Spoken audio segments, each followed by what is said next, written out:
Hello ji, अस्सलाम वालेकुम, welcome back to another beautiful day. मैं दिन में सबको खुशामदीद। जेब में हाथ डाल लेता हूँ पहले मैं, क्योंकि ठंड आ चुकी है और नया साल भी आ चुका है। आप सबको नया साल बहुत मुबारक हो। आज से हम डेली ब्लॉग्स का आगाज़ कर रहे हैं। डेली ब्लॉग्स में हम आज पहली आउटफिट आप ज़रा देख लीजिए, उसके बाद हम ज़रा निकल रहे हैं छोटी सी वॉक के लिए। आइए चलते हैं, वॉक करके आएंगे, फिर नाश्ते करेंगे, नाश्ते करके फिर जो काम काज होंगे वो आपको दिखाएंगे, पहले की तरह जैसे हम किया करते थे। और अब फिर से हम डेली व्लॉग्स वो वैसे ही बनाएंगे।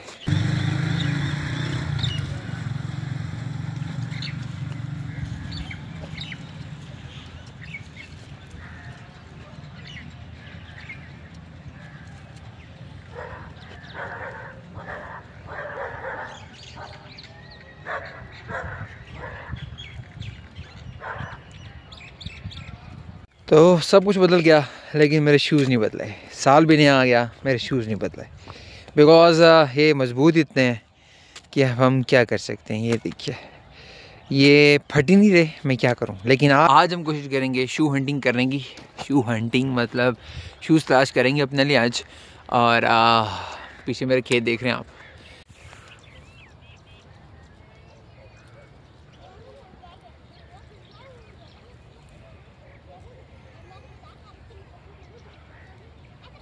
गंदम की फसल बड़ी हो चुकी है और खूबसूरती है गांव की। लेकिन इस बार ऐसा लग रहा है कि दाएं बाएं सारे खेत खाली हैं और चंद जगहों पे चंद जगहों पे काश किया गया। जैसे मैंने आपको अपने चंद दिन पहले एक व्लॉग में बताया था कि जी हमारा अपना खेत भी ऐसा ही है कि जहाँ पर हमने काश किया और चारों तरफ खेत खाली है।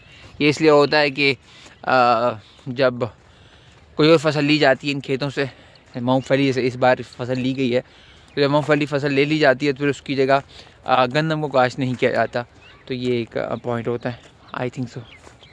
और एक बार फिर से अपने खेत में मैं आ चुका हूँ और यहाँ पर अगर आप देखें तो मेरे पीछे ये रहा खेत। ये छोटी इसलिए फसल अभी उगी नहीं है क्योंकि एक तो बारिश नहीं हुई, दूसरा ये है कि एक मिनट कैमरा हिलता है, कैसे हिलता है। और दूसरी बात यह है कि यहाँ पर हमने देर से काश किया था, इसलिए ये फसल अभी छोटी है, तो इसे बड़ा होने में टाइम लगेगा।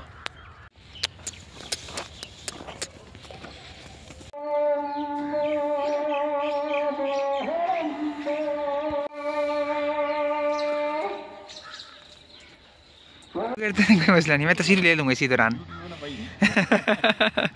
ठीक है, अस्सलाम वालेकुम जनाब, कैसे हैं? ठीक है, ठीक है, चलो अल्लाह हाफ़िज़। ठीक है, और दुआ कर जी, इंशाल्लाह इंशाल्लाह। मैं क्या, ये मेरी जिम्मेदारी है, नुमानी मैं क्या जाता, मेरी जिम्मेदारी है, कोई ऐसा मसला नहीं। वीज़ा निकलना आसान है, जेड़ा है इस तरह कदी तो आ गया ना, बैठा गया वीज़ा लगाया मैं मुड़ी आ गया, वो मुश्किल खत्म नहीं था, वो फिर नहीं हुआ, दोबारा नहीं हुआ। काम करना अस नहीं, क्या है काम का बंदा कम करने वाला है ना दूसरे। तो जी this is the house recently build, जो कि हमारे कज़न ने ताजा ने बनाया है। और ये वही घर है जो मैंने आपको दिखाया था एक बार पहले, अगर याद हो, इसी एंगल के साथ तामीर हो रहा था। अब वो तैयार हो चुका है और अंदर से थोड़ा मैं आपको दिखा भी देता हूँ कि घर कैसे बना है। अभी फुल्ली प्रिपेयर्ड नहीं है लेकिन तैयार हो चुका है। सो वो लाइक टू शो यू। यहाँ पर एक अदद ट्रैक्टर है और एक अदद कार खड़ी है जो कज़न्स की है, और वहाँ कुछ सामान पड़ा उस तरफ वाले पोर्शन में, तो मैं आपको ये वाला पोर्शन दिखाऊंगा। अगर आप देखें तो ये देखिए, एक रूम यहाँ ड्राइंग रूम से कहते हैं, उसका अटैच बात वहाँ बाहर दरवाज़ा, दूसरा रूम यहाँ,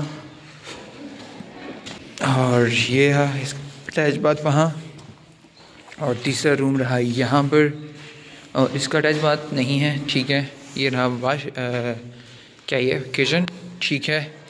और फिर रही ये स्टेयर्स जो कनेक्ट करती हैं दूसरी साइड पे, और फिर ये रहा ये बड़ा सा वॉशरूम।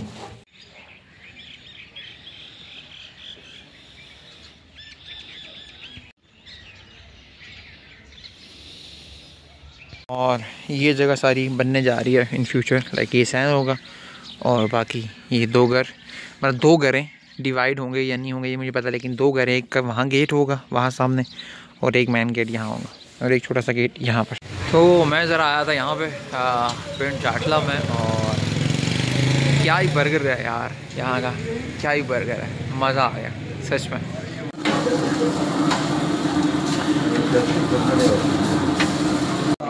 मेरा भांजा ही ना,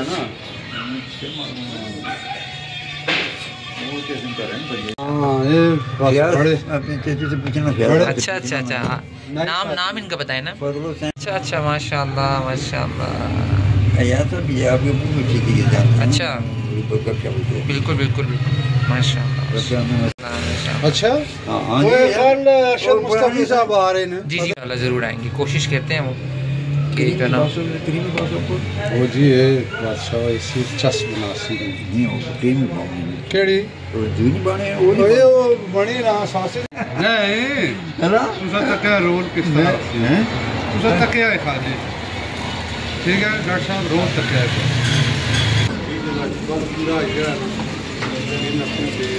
अस्सलाम वालेकुम रहमतुल्लाहि व बरकातहू। आज कुछ बात करने के लिए मैं आपके सामने हाजिर हुआ हूँ इस छोटी सी वीडियो में 3 से 4 मिनट के लिए। और बात कुछ ख़ास थी तो मैं सोचा कि अभी मैंने कुछ एक वीडियो देखी और उस वीडियो में मुझे ऐसा लगा कि मुझे इस पर बोलना चाहिए।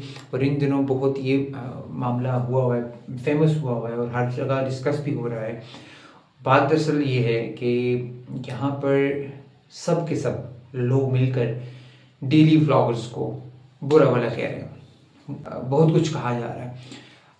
अब उस पे मैं ये कहूँगा कि जहाँ आप एक तरफ ड्रामास देखते हैं, आपके घरों में टेलीविजन्स हैं, सुबह शाम आप ड्रामास को देखते हैं, वहीं पर अगर कोई रियलिटी शो हो रहा है, कोई रियल लाइफ अपनी शेयर कर रहा है, हाँ उसमें कुछ चीज़ें ऐड करनी पड़ती हैं, कुछ ड्रामा ऐड करना पड़ता है, लेकिन दूसरी तरफ जहाँ पर बिल्कुल बिल्कुल बनावटी और आर्टिफिशियल चीज़ आपको दिखाई जा रही है, जिसे हम ड्रामा कहते हैं, तो वो उस पर कोई नहीं बोलने को तैयार। वो सब मज़े से आराम से बैठ के देख रहे हैं फैमिलीज़ के साथ। तो जो उन ड्रामाज में दिखाया जा रहा है वो भी बखूबी सब जानते हैं क्या दिखाया जा रहा है।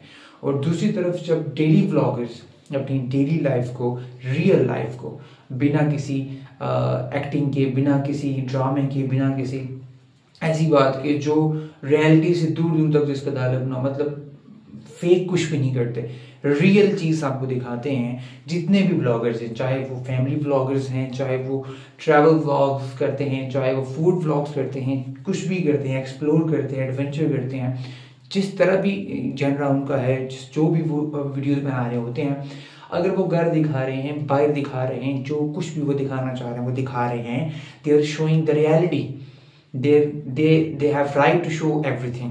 ठीक है, कोई अपनी घर की फैमिली से अगर दिखा रहा है तो उस ड्रामे से कई गुना बेहतर हुआ वो घर का दिखाना, वो वीडियो बनाना जिसमें कुछ बुरा नहीं दिखाया जा रहा, कुछ पक रहा है तो दिखाया जा रहा है, बैठ के गपशप दिखाई जा रही है, डेली की टॉक्स क्या होती है वो दिखाई जा रही है, कुछ बुरा। हाँ मैं इस चीज़ के खिलाफ हूँ कि जहाँ पे कलम गलोच की जा रही है, जहाँ पे बुरा भला कहा जा रहा है, जहाँ पे मतलब मैं एक दो के नाम नहीं लूँगा, व्लॉगर्स हैं जो ऐसा करते थे पहले और अब जो है वो बदल चुके हैं। अब मैं नाम यहाँ पे किसी का भी नहीं ले रहा, तो बदल चुके हैं, मुराद की गालम गलोच करते थे, बुरा करते थे, लेकिन अब नहीं करते। तो अब अगर आप इस पर बोलना शुरू कर दें, हर कोई बोलने को तैयार है, मतलब हर कोई लगा हुआ इस बात पे, मतलब मैं समझ नहीं पा रहा कि मैं अब एक नाम जो ये लेता हूँ कि रजब भट्ट की मिसाल लेते हैं। रजब भट्ट जो है वो व्लॉग बना रहा है, ठीक है, he is getting views and everything, ठीक है। अब उसके ऊपर ऑब्जेक्शंस आ रहे हैं, उसको जेल में फेंका जा रहा है, उस पर छोटी छोटी उसकी गलतियों को नोट किया जा रहा है, उस पर अपने चैनल्स चलाए जा रहे हैं, उस पर अपनी वीडियोस बनाई जा रही हैं। क्यों? क्योंकि उसे वो फेमस है, वो हम हसद के इतना शिकार हो चुके हैं और इस कौम की हालत ये हो चुकी है कि वो किसी को आगे बढ़ता हुआ देख ही नहीं सकते, और वो ये हसद करते हैं कि उसकी जगह मैं क्यों नहीं हूँ। भाई यही फ़र्क है कि आप हसद ही की वजह से उन पर रिजेक्शन करते हैं। शरीयत के कानून उन पर लागू ना कीजिए, उन पर अपने जो है ना भाषण ना झाड़िए, बोलना ही है तो उन ड्रामास पे बोलिए जो इस वक्त घर बैठ के हर घर के अंदर टेलीविजन और फोन के ऊपर ज़नसाजी कर रहा है, बनावटी दुनिया तैयार कर रहे हैं, कहानी अपनी तरफ से कहते हैं, कहानी दिखा रहे हैं, एक माशरे की कहानी दिखा रहे हैं। मैं यकीन से कह सकता हूँ कि 100 में से सिर्फ 10% ऐसे होंगे जो रियलिटी नहीं होंगे बल्कि करीब तरीन होंगे। बाकी सब एक ही फार्मूला अप्लाई किए हुए हैं कि प्यार मोहब्बत की कहानियाँ दिखा दी और लोगों को कह दिया कि भाई हाँ इस तरह इसका रिलेशन, मतलब उनको एपिसोड में लगाए रखना बिला वजह और फजूल किस्म का वक्त ज़ाया करना वो। और दूसरी तरफ रोजाना की पूरे दिन की मेहनत एक शख्स करता है अपनी डेली लाइफ को, वो अपने लिए एक तो रिकॉर्ड कर रहा होता है और दूसरा दूसरों से शेयर करता है कि वो भी देखे कि उसकी लाइफ कैसी चल रही है। अब वो लाइफ में जो कर रहा है लोग उसको देखना चाह रहे हैं, पसंद कर रहे हैं, तो भाई आप उसको क्यों ऑब्जेक्ट कर रहे हैं कि वो जो लोग देखना चाह रहे हैं। अब सब एक चीज तो नहीं पसंद कर सकते, सब आपकी वीडियो तो नहीं देख सकते। जो आप ऑब्जेक्शन कर रहे हैं, जो आप बात कर रहे हैं, आप फेमस क्यों नहीं हो रहे, आप रोस्टिंग क्यों कर रहे हैं, आप उनकी टांगे क्यों खींच रहे हैं। आप खुद कुछ कीजिए, कुछ अच्छा बेहतर कीजिए ताकि लोग, वो सारे जो 40 लाख 50 लाख लोग रजब को देख रहे हैं या किसी भी ब्लॉगर को देख रहे हैं, वो सारे आपको देखने लग जाएं। आप ऐसा कुछ कीजिए, आप ऐसा कुछ अट्रैक्टिव बनाइए, लेकिन नहीं, अगर उसमें कुछ बुरा होता तो यकीन कीजिए मैं भी आपको भी बताता कि हाँ बुरा है, लेकिन कुछ बुराई नहीं है मेरी नज़र में, कुछ बुराई नहीं है, सब कुछ बुरा नहीं है। व्लॉगर्स जो होते हैं मैं समझता हूँ कि रियल लाइफ स्टोरी दिखा रहे होते हैं। और दूसरी तरफ जो ड्रामाज आपको दिखाए जा रहे हैं सुबह शाम HD क्वालिटी के साथ, और उसमें जो अदाकार और अदाकाराएँ होती हैं उनके अंदर माबैन जो मामला दिखाए जा रहे होते हैं, उस पर क्या आपकी बात है, क्या बात आप उस पर बोलिए ना, क्यों नहीं बोलते आप उस पर? क्योंकि वहाँ पर आपका बस नहीं चलता, वहाँ तक आपकी अप्रोच नहीं है और वहाँ से आपको कुछ मिलना नहीं है। क्यों? अगर आप आज बोलेंगे उसके खिलाफ तो 100 लोग आपके खिलाफ बोलने के लिए तैयार हो जाएंगे। और मेरा पक्का यकीन भी है इस बात पे कि जब आप ऑब्जेक्शन वाली वीडियो बनाते हैं, किसी की टांगे खींचने वाली वीडियो बनाते हैं, या किसी की छोटी सी गलती को दरगुजर करने की बजाय आप उसको पकड़ लेते हैं और अपने व्यूज़, अपने व्लॉग्स की खातिर, अपने चैनल ग्रोथ की खातिर बस उसकी दजियाँ बखेर देते हैं इज्जत की, तो ये करना बंद कीजिए।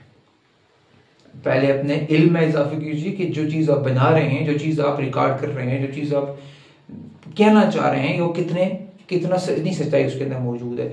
अगर आप उसमें पुख्ता नहीं हैं तो अपना मुंह भी बंद रखिए।